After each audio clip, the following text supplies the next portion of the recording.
Muscles strong ಆಗುತ್ತೆ, muscles weak ಆಗಿ ಜಗ್ತಾ ಇರತ್ತೆ ಕೆಳಗಡೆ. ಸೊ ಅದಕ್ಕೆ ಹೇಳಿದ್ದು ನಾನು, ಕೆಳಗಡೆ ಕುತ್ಕೊಂಡು ಆದಷ್ಟು ನೀವು ತರಕಾರಿ ಕಟ್ ಮಾಡಿ, ಕೆಳಗಡೆ ಕುತ್ಕೊಂಡು ನೀವು ಎಷ್ಟು ಕೆಲಸಗಳನ್ನ ಕೆಳಗಡೆ ಕುತ್ಕೊಂಡು ಮಾಡ್ಲಿಕ್ಕಾಗುತ್ತೋ ಕಾಲುಗಳನ್ನ ಮಡಚಿ ಕೆಳಗಡೆ ಕುತ್ಕೊಂಡು ಮಾಡಿ. ಮತ್ತೆ ಮನೆಯಲ್ಲೂ ಸೋಫಾ ಮೇಲೆ ಕುತ್ಕೊಳ್ಳೋ ಆ ಪಾಸ್ಚರ್ ನ ಬಿಟ್ಟು ನೀವು ಕೆಳಗಡೆ ಇಂಡಿಯನ್ ಸ್ಟೈಲ್ ಅಲ್ಲಿ ಕುತ್ಕೊಳ್ಳಿ. ಉತ್ತರ ಪ್ರದೇಶ, ಆಚೆ ಡೆಲ್ಲಿ ಆಚೆ ಎಲ್ಲ ಹೆಣ್ಮಕ್ಳು ತಲೆ ಮೇಲೆ ಸೆರಗೆಲ್ಲ ಹಾಕಿರ್ತಾರಲ್ಲ ಅವ್ರ ಪದ್ಧತಿನಲ್ಲಿ ಮಲಾಸನದಲ್ಲೇ ಕುತ್ಕೊಳ್ಳೋದು ಅವ್ರು.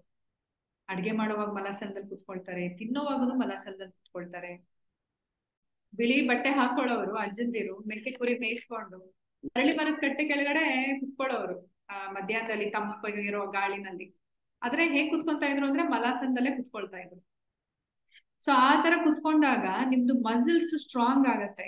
ನಿಮ್ದೇನು ಯೂರೋಜೆನೈಟಲ್ ಮೂತ್ರ ಜನಕಾಂಗಗಳು ಇದೆಯಲ್ಲ ಎಲ್ಲಾನು ಸ್ಟ್ರಾಂಗ್ ಆಗತ್ತೆ. ಯೂರಿನರಿ ಬ್ಲಾಡರ್, ಯೂಟ್ರಸ್, ಕಿಡ್ನಿ ಅದರಲ್ಲೆಲ್ಲಾನು ಎನರ್ಜಿ ಚೆನ್ನಾಗಿ ಸಪ್ಲೈ ಆಗುತ್ತೆ, ಎನರ್ಜೆಟಿಕ್ ಆಗತ್ತೆ ಎಲ್ಲ ಆರ್ಗನ್ಸ್.